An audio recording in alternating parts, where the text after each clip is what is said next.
찬양 감사합니다.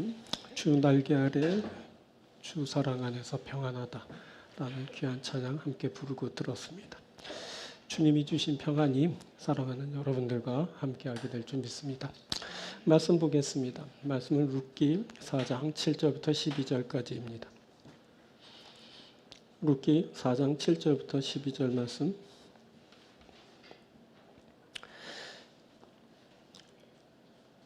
옛적 이스라엘 중에는 모든 것을 무르거나 교환하는 일을 확정하기 위하여 사람이 그의 신을 벗어 그의 이웃에게 주더니 이것이 이스라엘 중에 증명하는 전례가 된지라. 이에 그 기업 물을 자가 보아스에게 이르되 내가 너를 위하여 사라 하고 그의 신을 벗는지라.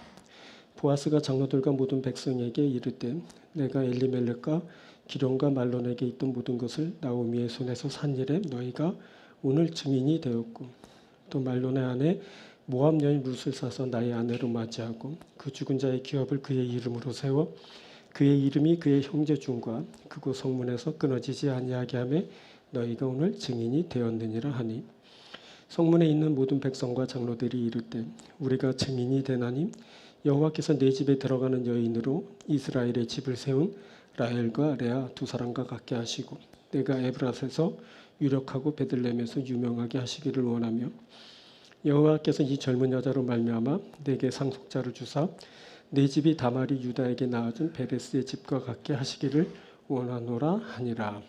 아멘.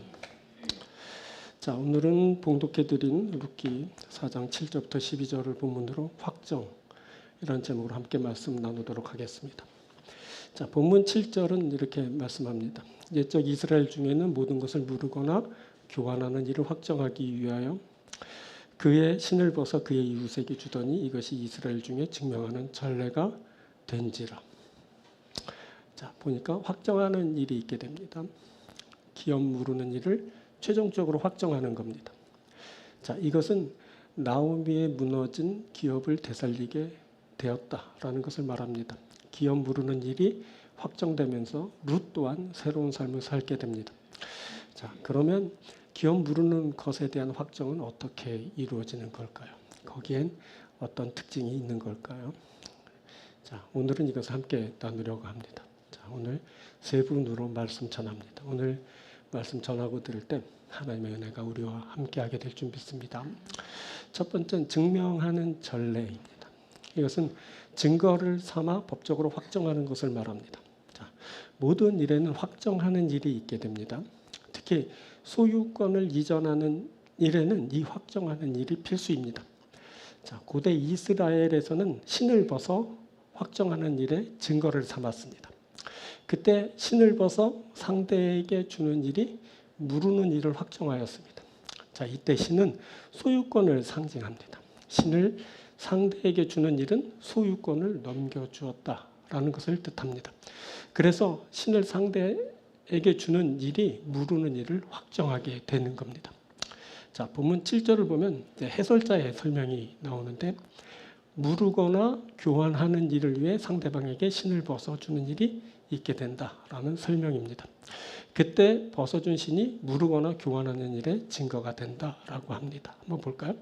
옛적 이스라엘 중에는 모든 것을 무르거나 교환하는 일을 확정하기 위하여 사람이 그의 신을 벗어 그의 이웃에게 주더니 이것이 이스라엘 중에 증명하는 전례가 된지라. 자, 그렇게 무르거나 교환하는 일이 확정되었습니다. 이것이 옛적 이스라엘의 전례가 돼서 행해졌습니다. 자, 여기 확정을 말하는 쿰이라는 단어는 기본적으로 일어서다, 세우다라는 뜻인데 이 말이 법적으로 쓰일 때는 재판에서의 증언의 유효성을 나타내는 데 사용되었고 그중 소유권 이양의 유효성을 나타내는 것에도 사용되었습니다. 자, 창세기 23장을 보면 아브라함이 은을 주고 땅을 사는 이야기가 나옵니다. 자, 아브라함의 아내 사라가 생을 다하고 죽음을 맞게 되었습니다. 아브라함은 헷 족속에 속한 막벨라 굴에 사라를 장사해 지내기를 원했습니다. 그때 그 땅 주인 에브론은 아브라함에게 그 땅을 거저 주려고 했습니다. 하지만 아브라함은 그 땅에 대한 소유권을 확실히 하기 원하였습니다. 그래서 은 400세겔을 치르고 그 땅의 소유권을 얻었습니다. 그때 막벨라에 있는 그 땅이 아브라함의 소유로 확정되었습니다. 모든 헷 족속이 보는 데서 아브라함의 소유로 확정된지라. 자, 이렇게 소유권을 가질 때 확정하는 일이 아주 중요합니다. 그렇게 할 때 소유권 이양의 유효성이 발효되는 겁니다. 그렇게 해야 나중에 시시비비를 따지는 일이 없게 됩니다. 자, 확정이 중요한 겁니다. 자, 고대 이스라엘에서는 소유권 이전을 확정하기 위해 신을 벗어 상대에게 주었습니다. 자, 여기 7절을 보면 증명하는 전례라는 말이 나오는데 이 말은 태우다라는 단어로 증명, 증거라는 의미 말입니다. 이 말은 고대 이스라엘에서는 신을 벗어 상대에게 주는 일이 증거가 되었다라는 말입니다. 그때 신을 벗어 상대에게 주는 일이 증거가 되어서 그것을 무르거나 물물을 교환하는 일을 확정하였던 겁니다. 자, 이것은 고대 이스라엘에서 거래를 합법화하는 방법이었습니다. 신을 벗어주는 일을 통해 무르거나 교환하는 일이 확정되었습니다. 그래서 소유권 이전이 확실하게 이제 정해졌던 겁니다. 자, 증명하는 전례가 확정하게 합니다. 증명할 수 있는 증거가 확정하게 하는 겁니다. 자, 그런데 상대에게 신을 벗어주는 일이 증명하는 전례라고 합니다. 신을 벗어주는 일이 어떻게 무르는 일의 증거가 되는 걸까요?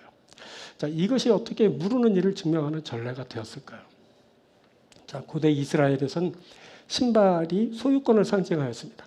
시편 60편에서 다윗이 길르앗이 내 것이요 므낫세도 내 것이라 하면서 소유권을 주장합니다. 그가 에브라임은 내 머리의 투구요 유다는 나의 귀이며 모압은 나의 목욕통이라고 합니다. 그러면서 에돔에는 나의 신발을 던지리라 라고 합니다. 자, 이것은 그 모든 땅의 소유권을 주장하면서 하는 말입니다. 그때 다윗은 신발을 벗어 던지면서 자신의 소유권을 주장하였습니다.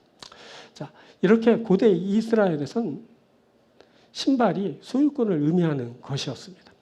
그래서 신을 벗어주는 일이 상대에게 모든 소유권을 이양한다는 증거가 되었습니다.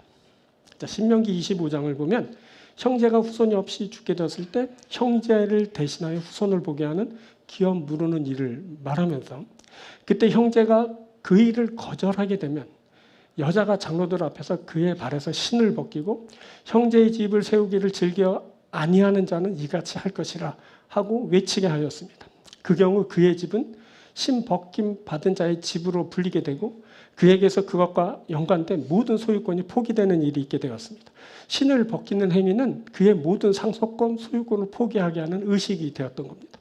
자, 이렇게 고대 이스라엘에서는 신발이 소유권을 의미하는 것이었고 소유권을 이양하거나 그 유효성을 확정할 때 신을 벗어 상대에게 주어 그것을 확증하였던 겁니다. 자, 출애굽기 3장을 보면 모세가 양떼를 치르며 호렙산에 이르렀을 때 야훼께서 떨기나무 가운데서 나타나셨습니다. 그때 야훼 하나님은 모세를 부르시면서 내가 선 것은 거룩한 땅이니 네 발에서 신을 벗으라 라고 하셨습니다. 이때 신은 뭐 여러 가지로 해석되지만 소유권을 상징한다라는 해석이 있습니다. 신발이 소유권을 상징하는 겁니다. 거룩한 땅 그곳에서 모세의 소유는 없습니다. 모세는 신을 벗음으로 모든 것이 야훼 하나님의 것이라는 것을 표했습니다. 자, 여호수아에게서도 이와 같은 일이 있었습니다. 그가 이스라엘을 이끌고 요단을 건넌 후 여리고에 가까이 이르렀을 때 야훼의 군대 장관을 만나게 되었는데 그때 야훼의 군대 장관은 여호수아에게 내 발에서 신을 벗으라. 내가 선 것은 거룩하니라 라고 하였습니다. 이때 여호수아도 신을 벗었고 그것은 야훼 앞에서 자신의 모든 것을 다 넘겨드린다는 표현이었습니다. 그 거룩한 땅에서 그의 소유는 없습니다. 모든 것이 다 야훼 하나님의 것입니다. 그가 지금 이끌고 있는 이스라엘 백성도 그가 점령하는 그 땅과 그 땅의 모든 소산물도 다 야훼의 것입니다. 자, 이것이 증명하는 전례입니다. 신을 벗어 내주어 모든 소유가 그의 것이라는 것을 증명하는 것입니다. 이것이 확증하는 것입니다.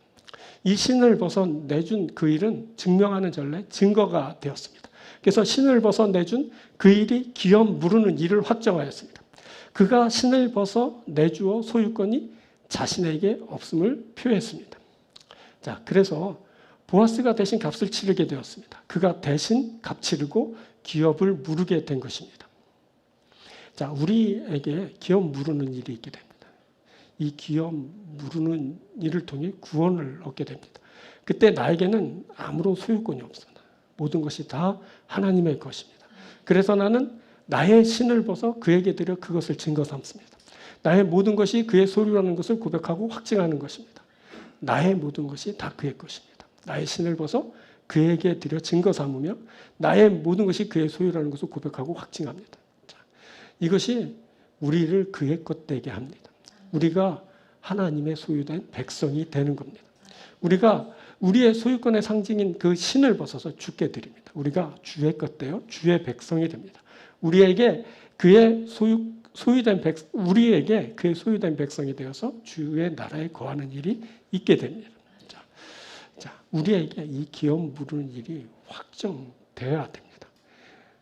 우리의 신을 벗어, 다시 말해서 우리의 모든 것을 주 앞에 내드리며 모든 것이 다 주께 있음을 인정하고 고백하면서 우리가 그것을 확정하면서 우리가 주의 백성이 되는 겁니다. 그때 우리가 주의 나라에 있게 되고 주의 나라에서 영원히 사는 일이 있게 되는 겁니다. 사랑하는 여러분, 모든 것이 다 주께 있습니다. 주께서 모든 것을 다 허락하시고 베푸십니다. 주께서 우리에게 그 나라를 가져오십니다. 우리에게 구원과 생명을 주십니다. 주께 온전히 내어 맡기고 온전히 다 드려 주로부터의 구원을 얻고 생명을 얻고 그 나라를 받으시는 여러분들이 되길 주의 이름으로 축원드립니다. 두 번째는 대속입니다. 이건 대신 값치르고 확정하는 것입니다. 자, 기업 무르는 일에 확정하는 일이 필요했습니다. 이 기업을 무르는 일의 핵심은 대신 값치르는 것에 있습니다. 대신 값치르고 그를 자유하게 하거나 대신 값치르고 그가 잃었던 것을 되찾아주거나 대신 값치르고 무너졌던 기업을 세워주는 것입니다. 자, 이 대신 값치르는 것, 이것을 대속이라 합니다. 대속은 대신 값치르고 그를 속하여 주는 것입니다. 이 대속이 그를 속하여 주는 일을 확정하여 주게 됩니다. 자, 본문 9절부터 10절인데 너무 길어서 읽지 않고 넘어갈게요. 여기 보면 사다라는 말이 반복해서 나옵니다.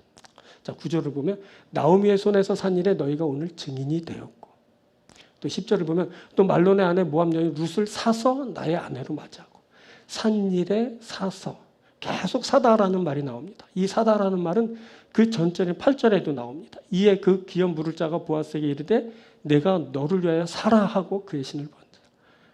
반복되는 이 사다라는 말은 이 말이 갖는 중요도를 가늠하게 합니다. 이 말이 기업 무르는 일의 핵심인 겁니다. 이 사다라는 말은 카나라는 단어로 기본적으로 얻다, 취득하다라는 뜻인데 일상적으로 쓰여서 무언가를 사다라는 말로 쓰였습니다. 자, 앞에서도 살폈듯이 값치르는 자에게 자신의 신발을 벗어주는 일은 값치르는 그에게 소유권이 있다는 것과 더 이상 신발을 벗어주는 자에게는 아무런 권리가 없다는 것을 뜻하는 것입니다. 그런데 그 값치르는 일은 그 일을 그 누군가 대신하는 일이 있게 됩니다. 값을 치러야 하는데 나는 값치를 능력이 없습니다. 그때 누군가 내가 치를 그 값을 치러주는 것입니다. 자, 값을 치러야만 자유하게 되고 값을 치러야만 잃었던 땅을 되찾고 값을 치러야만 다시 기업을 세울 수 있습니다. 하지만 당사자가 그 값을 치를 수 없는 겁니다. 그래서 대신 값 치러주는 일이 있게 되는 겁니다. 대신 값 치름, 이것이 본문에서 말씀됩니다. 이것이 사다라는 말로 말해진 겁니다. 그때 나오미에게는 치러야 할 값이 없었습니다. 그래서 남편 엘리멜렉의 기업을 세울 수 없었습니다. 그때 값을 대신 치러주는 일이 진행되었습니다. 그 일을 보아스가 주장하였는데 보아스는 우선권을 가진 그에게 값을 치를지 여부를 물었죠. 하지만 그는 손해를 볼까 하여 값 치르는 일을 거절하고 말았습니다. 그래서 다음 우선권을 가진 보아스가 그 값을 치르게 되었습니다. 보아스가 대신 값 치르고 그것을 샀습니다. 그때 그 기업을 무르는 일을 포기한 사람이 신을 벗어 보아스에게 주어 그 일을 확정하였습니다. 보아스는 그 값을 치러 그것을 사며 장로들과 백성들을 세워 그 일의 증인이 되게 하였습니다. 자, 이때 확정하는 결정적인 행위는 값을 치러 그것을 사는 것이었습니다. 그렇게 사다라는 말이 대신 값치르다라는 의미의 말이 된 것입니다. 이것 대신 값치름은 여러분 대속입니다. 대신 값치리고 그를 속량하여 주는 것입니다. 자, 이사야서 43장에서 야훼 하나님이 이스라엘에게 말씀하십니다. 3절부터 보면 대전하는 여호와 네 하나님이여 이스라엘 거룩한 이여 네 구원자입니다. 내가 애굽을 너의 속량물로 구스와 스바를 너를 대신하여 주었노라. 내가 내 눈에 보배롭고 존귀하면 내가 너를 사랑하였은즉 내가 내 대신 사람들을 내어주며 백성들이 내 생명을 대신하리니. 백성들의 생명을 대신할 수 있는 일이 일어나게 됐습니다. 보면 나는 너의 하나님이다. 이스라엘의 거룩한 하나님이여 너의 구원자다. 내가 애굽을 너의 속량물로 구스와 스바를 너를 대신하여 내주었다. 내가 너 대신 그들을 내어줘 너의 생명을 대신할 것이다. 보면 대신하여 이스라엘을 대신하여 타인을 내주게 된 것입니다. 하나님께서 다른 이들을 대신 값지르게 하시면서 백성들을 구원하신다는 내용입니다. 이게 바로 대속인 것입니다. 자, 바울이 고린도 후서 5장에서 말합니다. 14절부터 보면 그리스도의 사랑이 우리를 강건하신도다. 우리가 생각하건대 한 사람이 모든 사람을 대신하여 죽었은즉 모든 사람이 죽은 것이라. 그가 모든 사람을 대신하여 죽으시면 살아있는 자들로 하여금 다시는 그들을 위해 살지 않고 오직 그들을 대신하여 죽었다가 다시 살아나신 이후에 살게 하려 함이라. 보면 여기다 대신이란 말이 나오죠. 한 사람이 모든 사람을 대신하여 죽으셨습니다. 그가 모든 사람을 대신하여 죽으시면 살아있는 자들을 구원하시기 위함이고 그 살아있는 자들로 다시는 자신을 위해 살지 않고 대신하여 죽으셨다가 살아나신 이후에 살기 위해 하려는 것입니다. 예수 그리스도께서 모든 사람을 대신하여 죽으셨습니다. 이게 바로 대속인 겁니다. 그가 대신 나 대신 죽어서 내가 구원받게 된 겁니다. 내가 속함 받게 된 겁니다. 이게 바로 대신 값치름, 대속이죠. 자, 바울이 고린도 6장에서 이렇게 말합니다. 19절부터 너희 몸은 너희가 하나님께로부터 받은 바 너희 가운데 계신 성령의 전인 줄 알지 못하느냐. 너희는 너희 자신의 것이 아니라 값으로 산 것이 되었으니 그런즉 너희 몸으로 하나님께 영광을 돌려. 여러분의 몸은 성령의 전입니다. 여러분은 여러분 자신의 것이 아니라 값을 치르고 산 자의 것입니다. 그런즉 여러분은 여러분의 몸으로 하나님께 영광을 돌리십시오. 값으로 산 것이 되었으니 이게 바로 누구냐? 성도들인 겁니다. 예수께서 성도들을 대신해서 값을 치르셨습니다. 그래서 값주고 산 것이 된 것입니다. 값주고 산 것은 하나님께 영광을 돌리는 삶을 살게 됩니다. 우리가 그래서 하나님 앞에 영광을 돌리는 삶을 되게 됩니다. 왜냐하면 우리가 대속의 은혜를 받았기 때문입니다. 여러분 이것이 확증하게 합니다. 성도들이 죄에서 속량받게 되었습니다. 대신 값치르는 그 일이 이것을 확증하여 줍니다. 여러분 이것을 기억하십시오. 예수 그리스도께서 십자가를 지심으로 대신 값치르셨습니다. 예수 그리스도께서 대신 죽으심으로 우리의 죄를 속량하셨습니다. 예수 그리스도의 십자가가 우리의 죄 사함을 확증하여 줍니다. 예수 그리스도의 죽으심이 우리의 구원을 확증하여 주는 겁니다. 이것이 우리에게 필요하고 이것이 우리에게 있습니다. 이것이 우리에게 구원을 확증하여 주는 것입니다. 우리에게 무엇보다 예수 그리스도의 십자가가 필요합니다. 그 예수 그리스도의 십자가가 우리를 대속하기 때문입니다. 예수 그리스도의 십자가를 통해 우리의 제사함이 확정되는 겁니다. 우리가 어떻게 확신하고 그 확정되었음을 알게 되냐면 바로 예수 그리스도의 십자가를 보면서 알게 되는 겁니다. 사랑하는 여러분, 우리가 대속의 은혜를 받았습니다. 우리가 대속의 은혜를 받아 구원받았습니다. 우리가 값으로 산 것이 되었습니다. 그래서 하나님 앞에 영광을 돌리게 됩니다. 사랑하는 여러분들이 값으로 산 귀한 존재임을 깨달아 알아서 대속의 은혜를 따라 하나님을 사랑하고 하나님 앞에 영광을 돌리는 여러분들이 되길 주님으로 축원드립니다. 세 번째입니다. 세 번째는 사랑과 긍휼입니다. 이것은 상대의 조건과 상관없이 사랑하고 불쌍히 여기는 것을 말합니다. 자, 확정하는 일에 하나님의 헤세드가 임하게 됩니다. 자, 헤세드 이제 여러분들 잘 아시죠? 헤세드 하나님의 마음, 그것은 사랑과 긍휼을 말씀드렸어요. 확정하는 일에 바로 하나님의 이 헤세드가 임하게 되는 겁니다. 사랑과 긍휼이 확정하게 하는 겁니다. 그때 기업 무르는 일이 하나님의 헤세드로 확정되었습니다. 하나님의 사랑과 긍휼이 그 기업 무르는 일을 확정하게 된 겁니다. 자, 그것을 11, 12절에 나오는 축복의 노래를 통해 알게 됩니다. 먼저 11절에서는 장로들과 백성들의 입술을 통해 여호와께서 내 집에 들어가는 여인으로 이스라엘의 집을 세운 라헬과 레아 두 사람과 같게 하시고 라고 이제 합니다. 자, 자, 내 집에 들어가는 여인 누굴까요? 룻입니다. 룻이 누구처럼 되길 바라냐면 라헬과 레아처럼 되길 이제 원하고 있는 겁니다. 자, 보니까 이 두 여인 라헬과 레아, 그러니까 야곱의 아내들입니다. 자, 이 라헬과 레아는 이스라엘의 12지파의 어머니들입니다. 이 두 여인을 통해 이스라엘의 기초가 세워졌습니다. 자, 이 축복의 노래는 룻을 통해 이스라엘의 기초를 놓을 정도의 위대한 아이가 낳을 곳에 대한 소망을 담고 있습니다. 자, 이 노래는 예언적인 찬송으로 그것이 나중에 성취되는 것을 보게 됩니다. 자, 보아스는 유다 지파에 속한 사람입니다. 자, 유다의 어머니는 레아죠. 이 유다 지파의 후손으로 누가 나오면 다윗이 나왔습니다. 이 계보를 따라 예수 그리스도께서 나셨습니다. 자, 그리고 또 이어서 보아스에 대한 축복이 울려 퍼지죠. 내가, 보아스가 에브랏에서 유력하고 베들레헴에서 유명하게 하시기를 원하며. 자, 에브랏, 베들레헴일 때 같은 말이죠. 에브랏은 베들레헴의 옛 말입니다. 자, 미가서 5장 2절을 보면 에브랏에서 이스라엘을 다스릴 자가 나올 것을 예언하고 있습니다. 그곳 에브랏에서 예수님이 탄생하셨습니다. 이로써 보아스가 유명한 자가 됐죠. 그 예언적인 찬송가 다 성취되고 있는 것을 보게 됩니다. 그리고 12절을 보면 백성들과 장로들이 내 집이 다말이 유다에서 낳아준 베레스의 집과 같게 하시기를 원하노라 라고 이제 축복을 합니다. 자, 다말이 유다에게 낳아준 베레스의 집과 같게 되기를 구하고 있는데, 여러분 다말이 누구냐면 유다의 며느리입니다.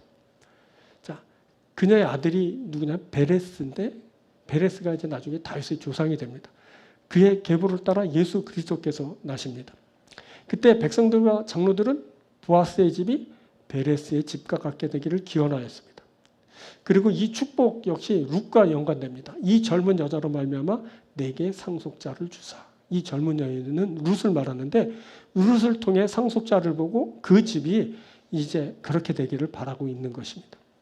자, 그래서 보아스가 받은 축복은 보니까 룻으로 말미암은 것이었습니다. 룻의 후손으로 인한 축복이 보아스에게 이제 있게 되는 겁니다. 자, 그런데 라헬과 레아 이 두 여인을 살펴보면 모두 다 큰 결함을 가진 자들이었고, 그녀들이 이스라엘의 집을 세운 자들이라는 것이 믿기지 않을 정도입니다. 거기에 다말과 그의 자손인 베레스의 집을 보면 설교 중에 언급하는 것조차 불편할 정도로 그녀가 벌인 일들이 난잡하기 이를 데 없습니다. 자, 먼저 라헬을 봅시다. 라헬은 야곱의 삼촌 라반의 둘째 딸입니다. 라헬을 야곱이 사랑했습니다. 야곱은 그녀를 얻기 위해 14년이나 라반을 섬겼습니다. 자, 라헬은 나중에 야곱의 아내가 됐지만 자식을 갖지 못하였습니다. 그래서 여종 비라를 통해 자식을 얻게 됩니다. 그렇게 해서 단과 납달리가 태어나게 됩니다. 후에 라헬은 자식을 낳게 되는데 그들이 바로 요셉과 베냐민입니다. 자, 라헬은 고향 아버지 집을 떠날 때 그 아버지의 우상, 신상인 드라빔을 훔쳐가지고 나왔습니다. 보면 그녀가 교활하고 아주 탐욕스러운 여인이었다는 것을 알게 됩니다. 거기에 그녀는 우상을 섬기는 그런 자였습니다. 또 레아를 보면 야곱의 삼촌, 그죠? 라반의 첫째 딸입니다. 레아는 라헬의 언니입니다. 라반이 라헬을 약속해놓고 레아를 주어서 야곱의 아내가 되었습니다. 레아는 그런데 야곱의 사랑을 받지 못했습니다. 그런데도 자식을 많이 낳았죠. 르우벤, 시므온, 레위, 유다, 이사갈, 스불론 이렇게 6을 낳고 여정 실바를 통해서 또 각각 아셀을 낳았어요. 그러니까 8명의 자손을 둔 어머니입니다. 그런데 레아는 사랑받지 못한 여인이었습니다. 거기에 미모도 떨어졌고 시력마저도 좋지 않았다라고 성경이 기술하고 있습니다. 이렇게 보니까 라헬, 레아 모두 온전한 여인이 아닙니다. 흥과 티가 많은 사람입니다. 성품도 그렇죠. 신앙심도 없죠. 신체적으로도 결함이 많은 그런 사람들이었습니다. 자, 그리고 나오는 사람이 누구냐? 다말인데 다말은 배경이 언급되지도 않습니다. 그래서 이방 가나안 여인이었거나 또 출신이 미천한 여인이었을 거다라고 이렇게 추정을 합니다. 자, 그녀는 유다의 아들 엘에게로 시집 왔습니다. 그런데 엘이 너무너무 악해서 하나님이 치셨고 그가 죽임을 당하게 됩니다. 그래서 그때 형사치수제, 그 수원법, 그러니까 다시 말해서 기업 무르는 일이죠. 그 일이 이제 행해지는 일이 있게 되어서 엘의 동생 오난과 그녀가 결혼하게 됩니다. 그런데 오난은 자손을 잇는 의무를 이행하지 않았습니다. 그의 씨를 다말에게 주지 않은 겁니다. 이러한 행동은 야훼의 분을 샀고 그 또한 죽임을 당하고 맙니다. 자, 유다는 보니까 첫째도 죽고 둘째도 죽고 야 이러다 셋째도 죽겠구나 해서 셋째 아들 셀라를 아직 어리니까 언젠가 크면 너한테 줄게 그래놓고 약조만 하고 주지 않았습니다. 그래서 다말을 친정집에 보내놓고 차일피일 이렇게 미루게 된 겁니다. 근데 그 일로 그만 비극이 발생하게 됩니다. 다말이 창기로 분장을 하고 시아버지 유다와 동침하게 됩니다. 그때 근친상간, 도저히 묵과할 수 없는 일이 발생했습니다. 자, 유다는 며느리 다말이 임신했다는 소식을 듣고 그를 불살라 죽이려 했지만 그때 그녀가 꺼내든 관계를 가질 때 주었던 담보물, 다시 말해서 그 유다의 인감 그리고 끈 지팡이를 내놓게 되자 그것을 보고는 내가 나보다 옳다라고 하며 차마 그녀를 죽이지 못했습니다. 그래서 다말이 이제 애를 낳게 됐는데 쌍둥이를 낳았어요. 그가 누구냐? 베레스와 세라입니다. 지금 룻기에서 언급된 그가 바로 베레스입니다. 베레스의 집과 같이 되기를 바란다고 그렇게 축복하고 있는 겁니다. 자, 보니까 다말이 말로 표현할 수 없을 정도로 교활합니다. 신앙은 둘째치고 인간적으로도 도저히 납득하기 어려운 일을 하였습니다. 이 일은 사람에게도 하나님 앞에서도 용납되지 않는 그러한 일이었습니다. 그런데 쭉 보니까 그랬던 그녀들에게 하나님의 은혜가 임하게 됩니다. 그녀들이 하나님의 헤세드, 사랑과 긍휼을 입은 자들이 됩니다. 자, 라헬과 레아를 살폈죠. 그녀들은 여러 면에서 문제가 많은 자들이었습니다. 그녀들의 마음이 시기와 질투로 가득합니다. 남편 야곱의 마음을 얻기 위해 앞다투어 자녀를 많이 낳기 경쟁을 합니다. 자신이 한계를 드러내자 막 여종을 막 남편에게 들이밀어서 자식을 낳는 그 편법을 동원합니다. 이 과정에서 서로를 향한 증오심을 막 여지없이 다 드러내게 됩니다. 라헬은 아이를 낳지 못하자 시기하여 남편 야곱을 막 닥달합니다. 그러다가 여종 비라를 남편에게 주어서 아이를 낳게 하는 편법을 쓰죠. 레아 역시 이러한 편법 쓰이는 일에 뒤지지 않습니다. 라헬이 그러자 그녀도 여종 실바를 야곱에게 주어서 아이를 낳았습니다. 자, 언니 레아는 앞에서 말했지만 시력도 좋지 않았고 미모도 라헬에게 이제 뒤처진 듯합니다. 그래서 그런지 더욱 막 애 낳는 일에 막 집착합니다. 자, 보니까 그녀들에게서 야훼 하나님을 섬기는 신앙은 보이지도 않습니다. 그녀들은 아버지 라반 아래서 살 때부터 야훼를 알지 못하는 자로 성장합니다. 그중 라헬은 고향을 떠날 때 아버지의 신상을 훔쳐 달아날 정도로 미신에 대한 집착이 강했습니다. 자, 그리고 그녀들의 자매지간의 시기와 질투는 무서운 경쟁심을 낳았고 자식을 수단화하는 데까지 이르게 됩니다. 자, 그녀들의 불신앙은 하나님 없는 사람들이 할 수 있는 그러한 삶을 살아가게 하였습니다. 그런데 웬일인지 본문 룻기에서는 라헬과 레아를 본보기로 막 언급하면서 룻이 그녀들과 같이 되기를 기원하고 있습니다. 여호와께서 내 집에 들어가는 여인으로 이스라엘의 집을 세운 라헬과 레아 두 사람과 같게 하시고, 이게 무슨 말입니까? 그녀들이 그렇게 본 삼을 만한 사람들로 보이지는 않습니다. 그럼에도 당시 백성들과 장로들은 룻이 라헬과 레아처럼 되기를 축복하였습니다. 그것은 라헬과 레아가 결함이 많은 여인들이었지만 그녀들이 하나님의 사랑과 긍휼을 입었기 때문입니다. 사람의 욕심으로 그렇게 자녀들을 많이 낳았는데 하나님은 그 사람의 욕심으로 인한 결과를 하나님의 뜻을 이루는 데 사용하셨습니다. 그녀들의 자녀들을 모두 하나님의 거룩한 나라 이스라엘을 위한 기초로 쓰신 겁니다. 그 아들들이 이스라엘의 기둥들이 되었습니다. 그래서 룻기의 백성들과 장로들이 여호와께서 내 집에 들어가는 여인으로 이스라엘 집을 세운 라헬과 레아 두 사람과 같게 하시고 라고 축복하게 된 것입니다. 이 이스라엘의 집을 세운 라헬과 레아라는 평가는 오직 하나님의 은혜로 이루어진 것입니다. 하나님이 그녀들을 사랑하셨습니다. 하나님이 그녀들을 긍휼히 여기셨습니다.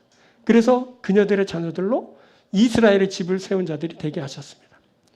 그리고 그녀들과 그리고 그녀들의 아들들 모두 다 결함투성이었지만 하나님이 그 사람들을 긍휼히 여기셔서 그들이 이스라엘의 이제 기초가 되게 하신 겁니다. 이제 보니까 모두 하나님의 은혜입니다. 모두 하나님의 헤세드, 사랑과 긍휼입니다. 하나님이 그들을 사랑하셨고 긍휼히 여기셨습니다. 그래서 도무지 자격이 없지만 그녀들이 존귀하게 되었고 그리고 이스라엘의 중심이 되었고 그렇게 은혜 받은 자로 이제 기억되게 된 것입니다.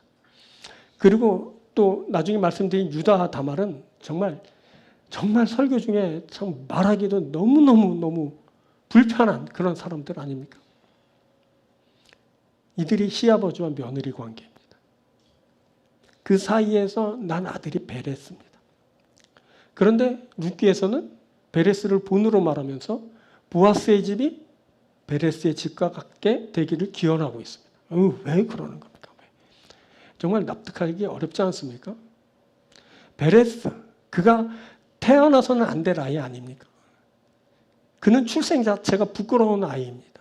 그런데 본문은 보아스의 집을 베레스의 집과 비교 적용시킵니다. 내 집이 다말이 유다에게서 낳아준 베레스의 집과 같게 하시기를 원하노라. 보아스의 집과 베레스의 집이 어떻습니까? 이 두 집에 어떤 공통점이 있을까요? 자, 우리가 다 살펴서 알지만 보아스는 유력자, 부자였습니다. 룻기를 보니 그의 인격이 아주 훌륭합니다. 그가 배려를 하면서 은총을 베풀고 있습니다. 그런데 베레스는 성경에서 다말의 아들이었다는 것을 제외하고는 특별한 언급이 이제 없습니다.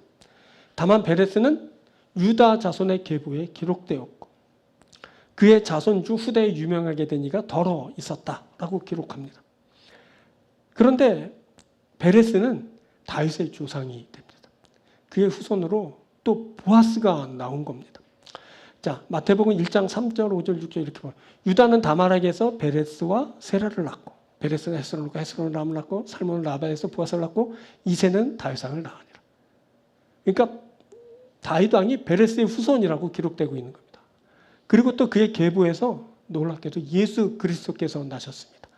야곱은 마리아의 남편 요셉을 낳았으니 마리아에게서 그리스도라 칭하는 예수가 나시다. 마태복음에 기록된 그 족보에 의한 것인데 그 위로 올라가면 베레스가 거기에 딱 있는 겁니다. 자, 보니 태어나지 말아야 할 것 같은 그 아이가 출생 그 자체가 불미스러운 것이고 부끄러운 그가 유력자 보아스의 조상이고 위대한 왕 다윗의 조상이며 인류를 구원하신 예수 그리스도의 계보에 위치하고 있습니다. 이건 정말 말로 쉽게 설명되지 않는 그런 일입니다. 어떻게 하나님이 그렇게 하셨을까 하는 생각이 듭니다.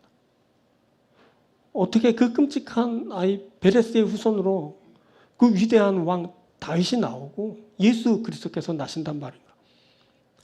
이것을 따로 설명할 길은 없습니다. 오직 그냥 하나님의 은혜다라고 밖에 말할 수 없는 것입니다. 하나님의 은혜를 주셨습니다. 하나님이 저들을 사랑하셨고 불쌍히 여기셨습니다. 그래서 저들이 구원받았고 그래서 저들이 유명하게 되었고 그래서 저들이 유력자가 되었고 그래서 저들이 위대한 왕이 되었고 그래서 저들의 계보에서 인류를 구원하신 예수 그리스도가 나신 것입니다. 모두 하나님의 헤세드, 사랑과 긍휼입니다. 모두 하나님이 사랑하셔서 일어난 일입니다. 하나님이 긍휼히 여기셔서 벌어진 일입니다. 자, 지금 언급하고 있는 라헬, 레아, 그리고 다말 이들은 모두 여인이죠. 그리고 이 여인들은 보니까 비참한 지경에까지 몰렸습니다. 그런데 이들 모두 하나님의 사랑과 긍휼을 입은 자들이 되었습니다. 그 비참한 지경에서 하나님이 그녀들을 사랑하여 주셨습니다. 하나님이 그녀들을 불쌍히 여겨 주었습니다. 그래서 저들에게 은혜를 베풀어 주셨습니다. 이것이 바로 하나님의 헤세드 사랑과 긍휼입니다. 이것이 바로 룻기의 핵심 주제인 겁니다. 다윗의 나라가 어떻게 세워졌냐? 바로 이 하나님의 사랑으로 세워졌다. 긍휼로 세워졌다. 이 헤세드로 세워졌단 말이에요. 하나님의 나라는 어떻게 임하는가? 하나님의 헤세드 때문에 오는 겁니다. 그분이 사랑하시고 긍휼히 여기셔서 그의 나라가 임하게 되는 겁니다.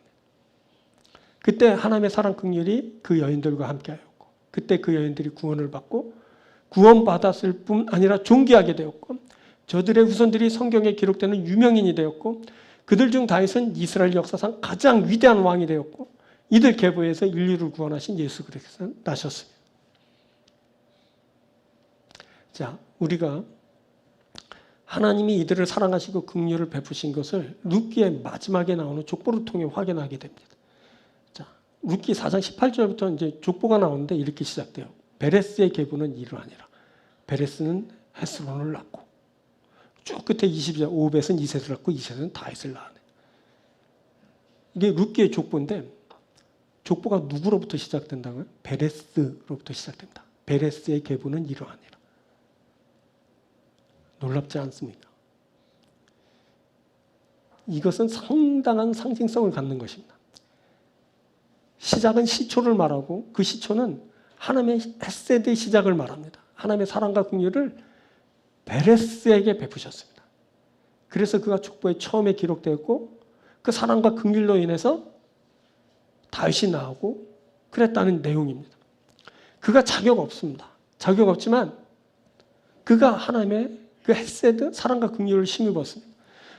그가 아예 이름이 없어야 하는 사람이지만 아니 존재 자체가 있으면 안 되는 사람이었지만 하나님이 그를 긍휼히 여기시고 사랑하셨습니다. 그래서 그가 족보의 시작에 그 이름을 올리게 된 것입니다. 그의 후손으로 베르의 아이콘 보아스가 나왔죠. 그의 후손으로 위대한 왕 다윗이 나왔습니다. 모두 하나님의 헤세드, 사랑과 긍휼로 있게 된 이름들입니다.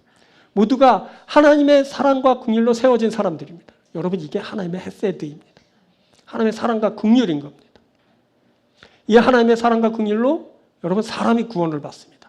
이 하나님의 사랑과 긍휼로 기업 무르는 일이 확정되는 겁니다.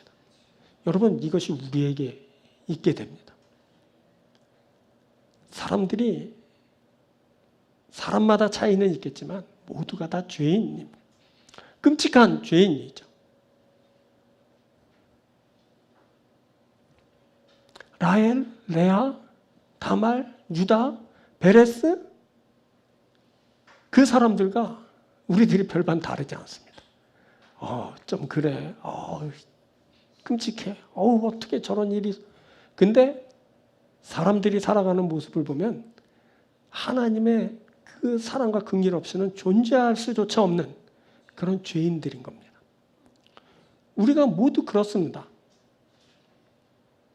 그럼에도 성경은 뭐라고 말하냐면 내가 너를 사랑한다. 내가 너를 불쌍히 여긴다 하시는 겁니다. 그래서 사람에게 희망이 있게 되고 구원이 있게 되고 생명이 있게 되는 겁니다. 그럼에도 하나님은 사랑과 긍휼을 베푸시면서 구원하시고 그 나라를 주시겠다고 하는 겁니다. 이게 바로 성경에서 말하는 내용인 겁니다. 그것이 누구와 함께 하는 거냐면 우리와 함께 하는 겁니다. 우린 자격 없지만 하나님의 사랑과 긍휼을 받게 됩니다. 하나님의 헤세드가 우리를 비추고 있고 우리 가운데 임하고 우리 가운데 역사되는 겁니다. 그래서 우리가 희망 있는 자입니다. 그래서 우리가 이름을 얻게 될 것이고 우리가 생명책에 기록되고 우리가 생명을 얻고 하나님 나라와 그 백성으로 우리들이 살게 될 것입니다. 이 하나님의 사랑과 긍휼이 우리를 구원하는 겁니다. 우리가 자격이 있어서 구원받는 것이 절대 아닙니다. 우리가 공을 세우고 우리가 뛰어난 어떤 업적을 남기고 계속 구원받는 것이 아니라 오직 하나님의 헤세드. 그분이 나를 사랑하시고 긍휼히 여기셔서 구원받는 겁니다. 그분이 우리에게 은혜를 주셔서 사랑받는 하나님 나라가 그렇게 임하는 겁니다. 우리가 여러분 하나님 나라가 될 겁니다. 하나님 기업이 될 겁니다. 하나님 백성이 될 겁니다. 어떻게? 헤세드 때문에. 그분이 나를 사랑하시기 때문에 그분이 나를 불쌍히 여기시기 때문에 우리가 그의 나라가 되고 기업이 되고 백성이 되는 겁니다. 이게 바로 룻기에서 말하는 하나님의 사랑과 긍휼 헤세드인 겁니다. 이것이 여러분 기업 무르는 일을 확정하는 겁니다. 이것이 구원을 확정하는 겁니다. 룻기를 통해 하나님께서 우리에게 알리십니다. 너는 자격 없어. 절대 없다. 용서도 없고 바라그레도 없어. 너는 구원받을 아무런 자격 없어. 근데 너는 구원받을 거다. 왜? 내가 너를 사랑하기 때문에. 내가 너를 불쌍히 여긴다. 나의 마음, 나의 헤세드가 여기 있어. 너희가 그것을 보고 알게 되길 원한다. 지금 너에게 임한 그 사랑, 그 긍휼로 너희들은 구원받은 자이다. 그 나라가, 나의 나라가 너에게 그렇게 가게 되고 그 나라를 너희가 받게 될 것이다. 하나님은 그렇게 우리에게 말씀하여 주시는 겁니다. 이 룻기를 읽으면서 여러분 그것을 알게 되길 바랍니다. 다 몰라도 됩니다. 뭐가 어떻고 몰라. 뭐만 알면 되냐면 헤세드 이것만 알면 됩니다. 뭐라고 얘기해? 하나님의 마음이고 그것은 사랑이고 긍휼입니다. 그것을 따라 우리가 결정되는 겁니다. 그것을 따라 우리가 하나님 나라를 얻고 기업을 받으며 우리가 하나님의 백성으로 살게 될 것입니다. 그것을 기업 무르는 일을 통해 확정하여 준 것입니다. 그래서 우리들이 그것을 알게 되는 겁니다. 이 하나님의 헤세드가 사랑하는 여러분과 함께 하게 되길 바랍니다. 하나님의 사랑이 긍휼하심이 여러분과 함께 하게 되길 바랍니다. 그래서 여러분들이 구원받고 생명 얻고 그 나라가 되고 백성이 되는 일이 있게 되길 주의 이름으로 축원드립니다. 자, 말씀 뵙겠습니다. 증명하는 전례, 간단히 말하면 증거입니다. 증거가 있습니다. 고대에는 신을 벗어 그것을 증거 삼았다 했습니다. 자, 신을 벗어 주는 행위는 나의 소유를 포기하는 행위라고 말씀드렸습니다. 우리가 우리의 모든 것을 포기하고 주께 내어드리면 나아갈 때 주께서 우리를 구원하시는 일이 있게 됩니다. 우리는 소유권이 없습니다. 우리의 것은 없습니다. 거룩한 것 그것은 오직 하나님만 계시고 모두가 다 하나님의 것입니다. 나도 주의 것입니다.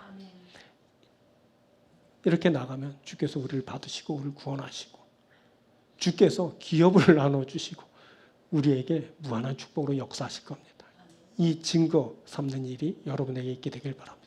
대속 말씀드렸죠. 대신 값치르는 겁니다. 이 우리의 죄를 위해서 우리는 치를 값이 없습니다. 그 어떤 것을 다 내놓아도 절대 그 값에 이르지 못합니다. 근데 예수 그리스도께서 대신 값 치르셨습니다. 십자가에서 우리를 죽으신 것입니다. 그것이 바로 대속이고 대속 그 값지름으로 인해 우리가 속량받고 구원받게 된 겁니다. 사랑하는 여러분 이것을 잊지 마십시오. 나의 공로, 내 값이 아니라 주께서 치르신 그 값으로 우리가 구원받습니다. 대속의 은혜가 여러분과 함께하게 되길 바랍니다. 세 번째, 사랑, 긍휼, 헤세드 말씀드렸습니다. 하나님의 헤세드가 기업 무르는 일을 확정합니다. 다시 말해서 우리의 구원을 확정합니다. 그분이 사랑하셨고 우리를 긍휼히 여기십니다. 그래서 우리가 그분의 사랑과 긍휼로 구원을 받고 생명을 얻습니다. 그 나라를 받고 기업을 얻습니다. 주의 백성이 되고 영원히 살게 됩니다. 이것을 여러분 꼭 아시고 주의 헤세드, 그 사랑과 긍휼을 얻어 사시는 여러분들이 되길 주의 이름으로 축원드립니다. 우리 다 함께 기도합시다.